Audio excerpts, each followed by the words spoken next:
मध्य प्रदेश के उज्जैन से जो खबर आई है वो बहुत ज्यादा शर्मनाक है। गणतंत्र दिवस की पूर्व संध्या पर या पूर्व दिन पर यह जो घटनाक्रम हुआ वो इतना ज्यादा शर्मनाक है जिसकी जितनी ज्यादा निंदा की जाए उतनी कम है। शायद बाबा साहब अंबेडकर और सरदार वल्लभ भाई पटेल भी आज ऊपर से देख रहे हैं तो वो ये सोच रहे होंगे कि किन लोगों के लिए हमने लड़ाई लड़ी।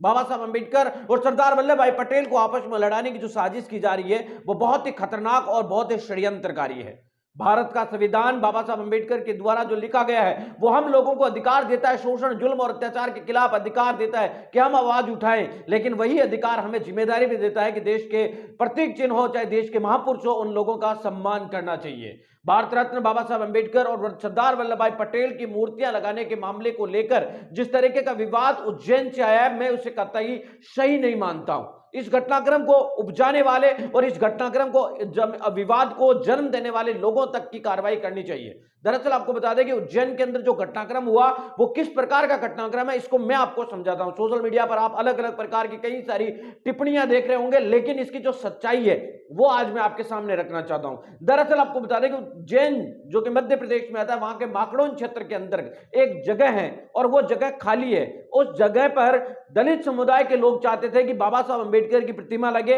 और कुछ जो पाटीदार समुदाय के लोग हैं वो चाहते थे कि यहां पर सरदार वल्लभ भाई पटेल की मूर्ति लगे। ये विवादित जगह होने की वजह से यहां पर किसी का भी नाम फाइनल नहीं किया गया था और ना ही इस पर किसी की मूर्ति लगी हुई थी, लेकिन कुछ लोगों ने सरदार वल्लभ भाई पटेल की मूर्ति 24 तारीख को देर रात में अज्ञात लोगों ने वहां पर लगा दी, बिना उसका उद्घाटन किया, ना कोई वहां पर कुछ कार्यक्रम किए बिना ही सरदार वल्लभ भाई पटेल की मूर्ति को वहां पर स्थापित कर दिया। और सुबह जब आपको बता दें कि दूसरे पक्ष यानी दलित समुदाय के लोगों ने इस तरीके की देखा तो वहां पर आपको बता दें कि जो विवाद है वो उत्पन्न हो गया और उसके बाद जो किया गया वो मैं कतई सही नहीं मानता। सरदार वल्लभ भाई पटेल यानी दो पक्षों की आपसी लड़ाई के अंदर,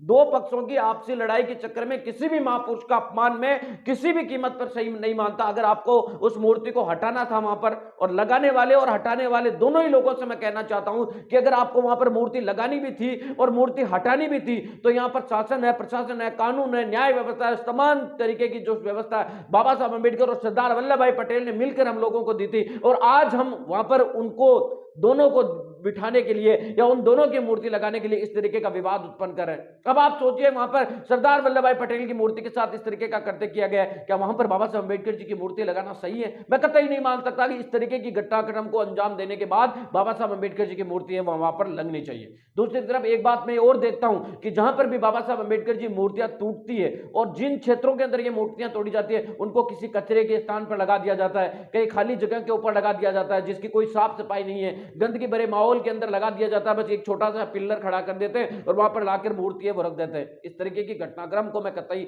सही नहीं मानता। अगर आपको बाबा साहब अंबेडकर जी की मूर्ति लगानी है या किसी महापुरुष की मूर्ति लगानी है तो ऐसे सुरक्षित स्थान पर लगाए, और खास तौर से बाबा साहब अंबेडकर की मूर्तियां तो मैं यही चाहता हूं कि शिक्षण संस्थाओं के अंदर ये लगाई जानी चाहिए ताकि उनसे प्रेरणा लेकर लोग पढ़ सके।